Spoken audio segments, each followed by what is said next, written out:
toughen up. Karena apapun yang lu alami sekarang, itu akan menjadi bekal 4 sehat 5 sempurna untuk lu kemudian hari. Meskipun sekarang lu ngerasa kayak, Tuhan di mana ya?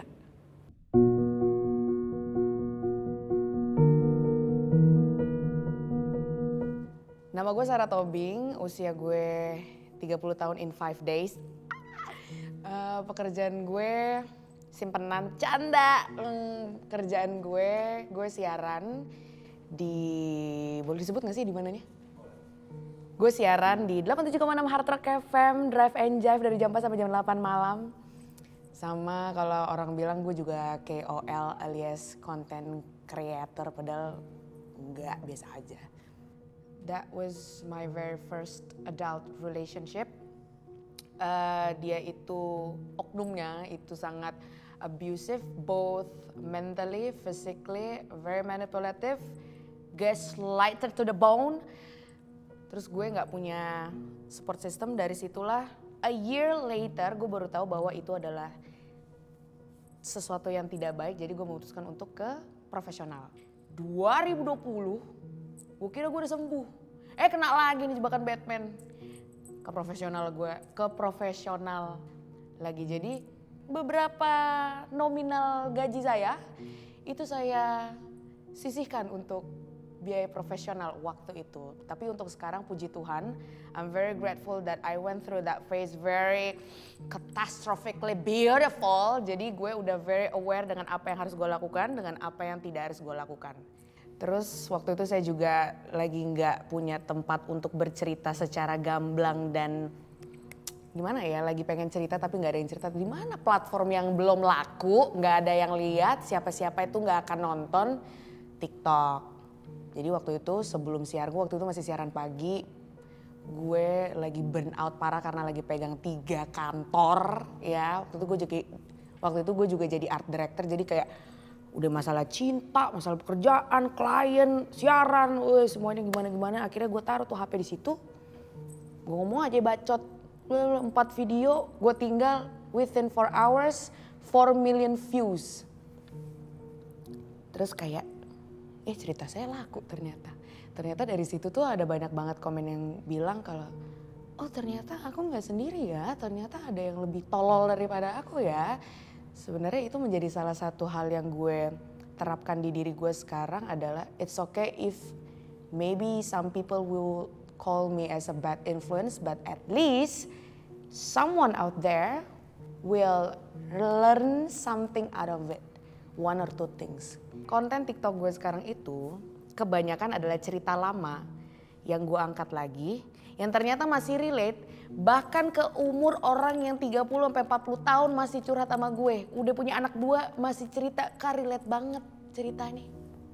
Jadi kayak, oh well then I'm going to make my old story to the new story dengan bahasa yang zaman sekarang.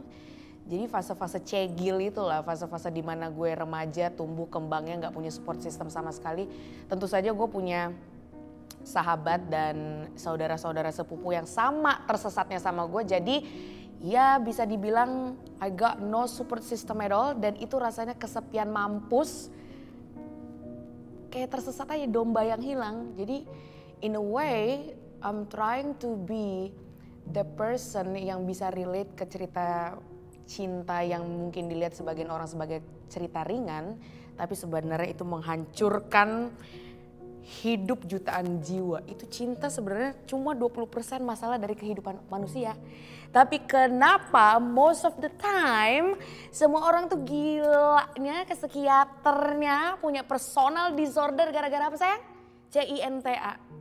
Jadi ya let's say my platform itu adalah safe space buat gue sendiri dan untuk orang lain. Jadi fase-fase cegil gue itu gue taruh di situ supaya orang bisa, oh ternyata ada yang lebih tolol daripada gue gitu.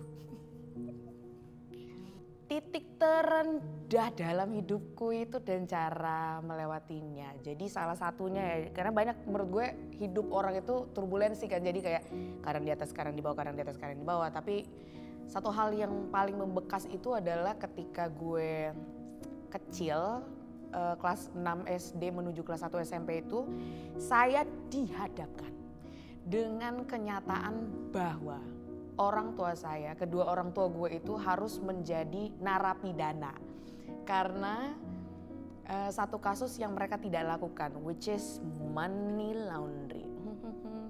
Gitu kan, waktu itu gue sangat muda dan adik gue yang ketiga itu masih kecil banget, kayak masih 2 tahun apa setahun gitu. Adik gue yang kedua itu masih maybe 6 or 7 years old. Dan gue harus memaksa diri gue untuk mengatur rumah gue yang waktu itu on the way untuk dijual gara-gara untuk disita. Jadi rumah gua yang dulu itu yang menghiasi masa kecil saya itu disita dan gua harus memproses itu semua within a month. Jadi gue inget banget waktu gue pulang les, gue nyampe ke rumah, bokap nyokap gue gak ada, gue tanya sama mbak gue, "Mbak, mama sama papa teh kemana?" "Oh, mama sama papa pergi sekolah." "Sekolah naon?" "S2, mau ngambil doktor bapak gue, udah tua dia." Dari situ gue mencoba untuk memproses ini tuh sebenarnya apa gitu kan. Kenapa serba mendadak, terus tiba-tiba satu persatu barang dijual, terus tiba-tiba gue harus pindah ke rumah gue yang sekarang itu. Thank God I have this little house now yang masih sampai sekarang gue tinggali. Dan yang paling membingungkan buat gue adalah kenapa rumah tangga harus gue urus. Dan kenapa adik gue yang kecil itu harus, I have to take care of my brother.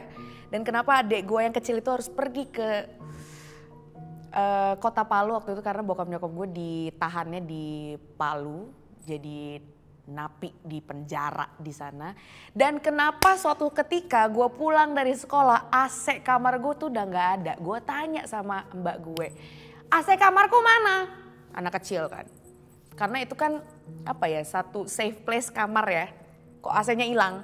"AC kamarku mana mbak?" "Tadi ada orang yang ngambil." "Kenapa ada orang yang ambil? Nanti AC aku panas, aku ini." Terus nangis.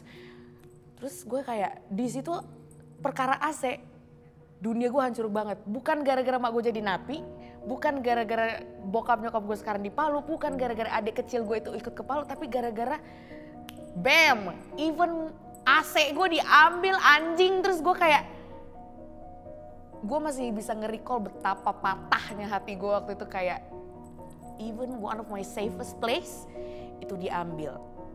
Cara gue untuk balik lagi waktu itu gimana ya? Salah satu cara untuk menjadi waras ya kali ya. Karena kan ada beberapa keluarga yang memberikan duit bulanan kan. Karena kalau misalnya masalah money laundry itu entah rekeningnya dibekukan atau apa gimana-gimana. Jadi gue cuma bertahan hidup dengan belas kasih keluarga. Karena keluarga saya jatuh miskin mendadak ya. Jadi my coping mechanism was belanja, ngetraktir teman-teman gue, ngajak jalan teman-teman gue. Pada saat itu gue nggak ngerti kalau hal kayak gini tuh bisa terjadi loh di umur gue yang segitunya. Sampai pada akhirnya teman-teman gue nanya, "Lu ngajakin kita jalan-jalan mulu?" "Iya, kita tahu lu bakalan traktir. Tapi kan kita bukan orang kaya kayak lu." Terus dalam hati gue, "Ya, mak bapak gue di penjara." But I didn't have the idea of the way I have to talk about this. Gue gak tahu karena gue masih kecil, masih kelas 1, kelas 2 SMP. Orang pada main tajos, pada belajar cara tumbuhan makan gimana. Gue harus memproses kayak, "Ma bapak gue napi anjing," gitu, kayak untuk sesuatu hal yang tidak mereka lakukan gitu loh. Terus dari situ tuh gue merasa kayak, oh ternyata temen itu juga gak bisa dibeli ya. Dulu udah gue bayarin nonton, udah gue bayarin makan. Ingat banget gue dulu waktu zaman gue SMP di Cibubur Junction lagi hype banget. Jadi kayak hampir tiap minggu loh gue jalan gitu kan. Terus kayak itu satu yang gue pelajari sampai gede. Yang kedua adalah gue very gak tuh. I'm very grateful that it happened back then. Karena menurut gue kalau itu tidak terjadi, gue sampai sekarang akan selalu punya mindset bahwa semua orang yang ada di penjara adalah orang yang jahat. Bapak mak gue bukan orang jahat, kenapa ada di penjara? Well then it's life, shit happen sometimes. Tapi menurut gue ya, contoh kasus kayak gitu itu cuma terjadi dengan orang-orang pilihan. Jadi gue ngerasa kayak I'm cool enough to tell this story now because I was the chosen one. Lu mau apa? Gitu sih sebenarnya. Jadi kalau misalnya ditanyain gimana caranya, I don't know, I have no idea. Gue cuma menjalani kayak, oh ternyata ini salah, oh ternyata ini benar, oh ternyata ini salah. Oh yaudah kalau misalnya salah gue harus ngapain kayak gitu-gitu. Tapi ya, I was alone, sendiri. Gitu.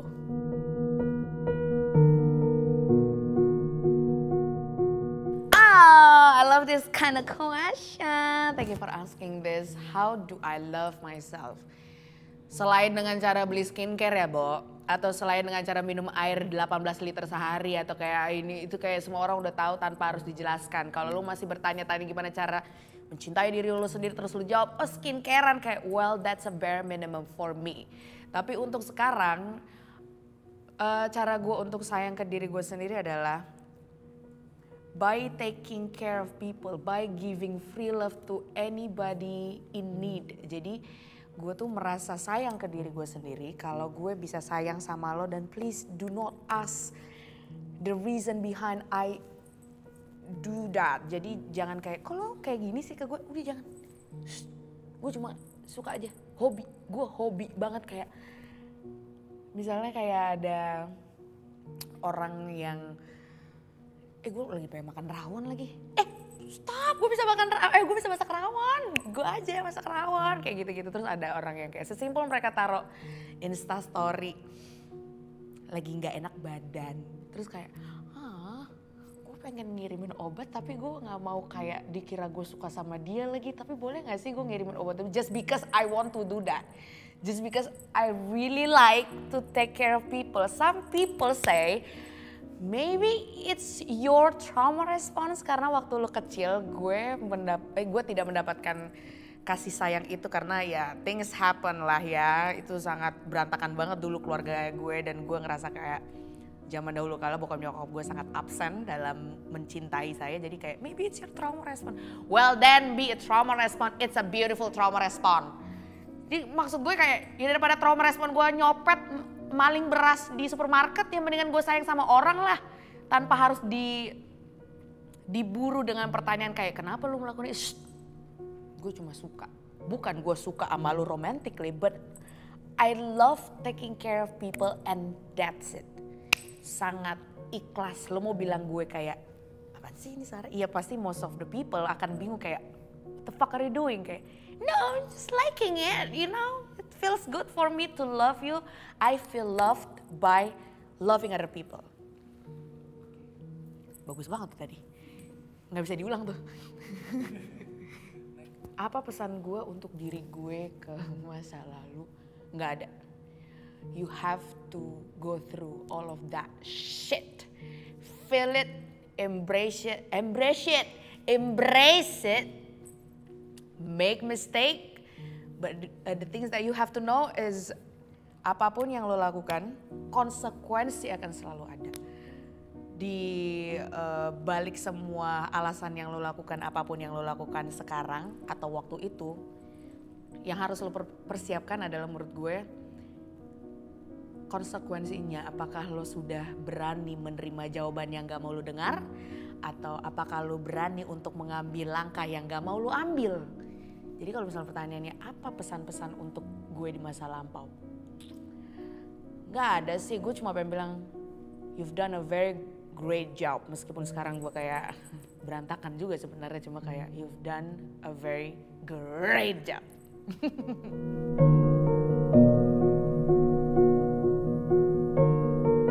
Shit, apa yang harus gue lakukan kalau gue ketemu orang yang gak punya support system? Gak mungkin dong gue bilang kayak ke Dada Kalkun aja, gak mungkin kan? Atau kayak gue gak mungkin dong bilang kayak you should go to the psychotherapist karena gak semua orang punya duit, gak mungkin kan? Apalagi yang ketidakmungkinan yang akan gue bilang ya. Tapi kalau misalnya gue ketemu sama temen gue atau stranger terus bilang sama gue, I got no support system at all.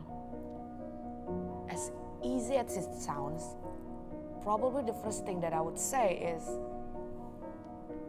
toughen up. Karena apapun yang lu alami sekarang, itu akan menjadi bekal 4 sehat 5 sempurna untuk lu kemudian hari. Meskipun sekarang lu ngerasa kayak, Tuhan di mana ya? Kayak, mana yang diajarkan agama ini Tuhan akan menolong aku, tapi aku tidak mendapatkan pertolongan dari manapun. What is God actually? Terus udah mulai kayak, apa gue jadi ateis aja kali ya? Tapi enggak. Gue sih waktu zaman dahulu kalau gue juga ngerasa kayak sekolah minggu tiap minggu. Terus gue gereja tiap hari mau sholat. Gereja tiap minggu, berdoa tiap hari.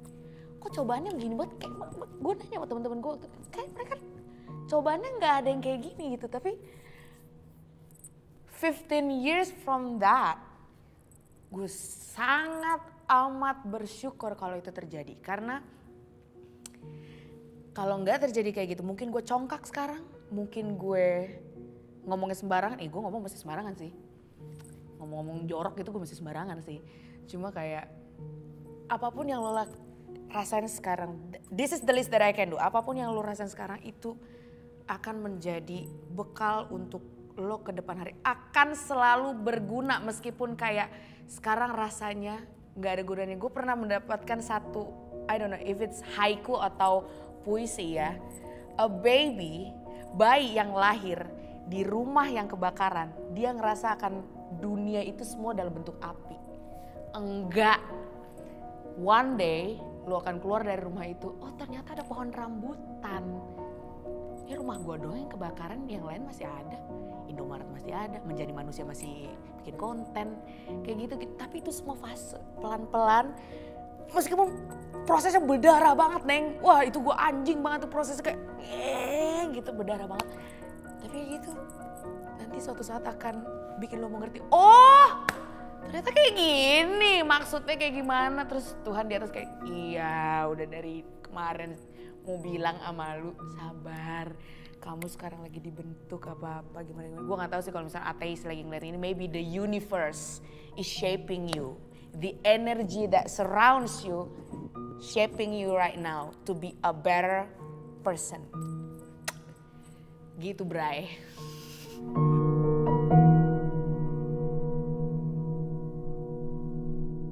Jadi menjadi manusia adalah kesempatan untuk melihat ke diri lu sendiri bahwa sometimes shit happen and then that you have to accept that shit happen and then you have to move on. Do not ever look back. Lo diperbolehkan untuk nengok ke belakang sebagai spion, tapi bukan sebagai kitab untuk lo tuh, kemarin gue kayak gini, kedepannya masih kayak gini. Enggak, spion aja. Oh kemarin gue kayak gini, mungkin ada beberapa hal yang bisa gue ambil, apa kayak gimana, kayak gitulah. Ya menjadi manusia is letting yourself make a mistake, accepting a lot of things, kayak ya shit happen, sometimes shit happens. Gitu, cenah.